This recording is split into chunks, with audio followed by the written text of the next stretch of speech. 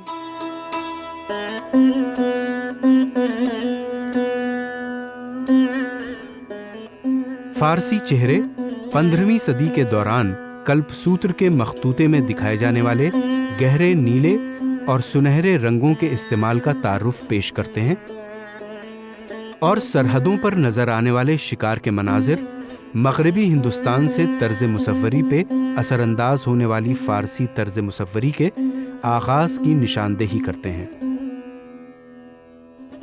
ہندوستان میں آنے والی یہ فارسی مصوری مخطوطے کی شکل میں تھی۔ اس مخطوطے کی بہترین مثال نعمت نامہ یعنی کھانے پکانے کے طریقے پر مشتمل کتاب کی شکل میں پیش کی جا سکتی ہے، جسے مصوری کی ایک نئی جہت کے طور پر مالوا میں پیش کیا گیا ہے۔ خطاطی کی ابتدا مالوا کے غیاث الدین خلجی سے ہوتی ہے، اور نعمت نامہ میں دکھائے گئے بادلوں کے غولے، پھولوں سے لدے ہوئے درخت، پس منظر میں عورتوں کے ملبوسات میں فارس کے اثرات صاف نظر آتے ہیں۔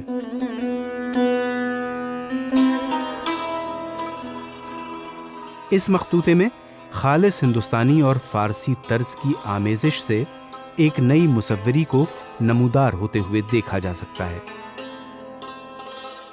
بعد میں چل کر کے یہ دو پرمپرائیں مانڈو میں جیوت ہوئی۔ مانڈو میں سلطانیٹ پیریڈ میں سلطانوں نے پرشرے دیا ہندوستان کی آرٹ کو، اور اس کا پرینام یہ ہوا کہ اس میں کہیں پر اسلامک ایلیمنٹس آ گئے، اور باقاعدہ کے مول جو اس کی دھارمک آستھا ہے، مول بھاونا ہے یا مول آتما ہے، وہ بات پس وہی ہندوستان کی بنی رہی، جین اور بدھسٹ آرٹ بنی رہی۔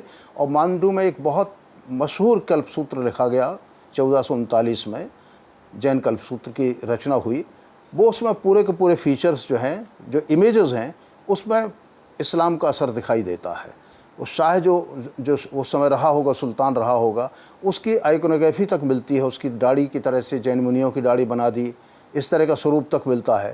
تو اس سے پتہ لگتا ہے کہ اس میں یہ بلینڈ ہوا وہاں پر۔ اور اسی کے ساتھ میں دوسری بات ہوئی، وہیں پر مانڈو میں نمت نامہ جیسی ایک کتاب لکھی گئی، اور اس طرح کے بکس لکھے گئے جو مسلم رائٹرز نے لکھی تھی۔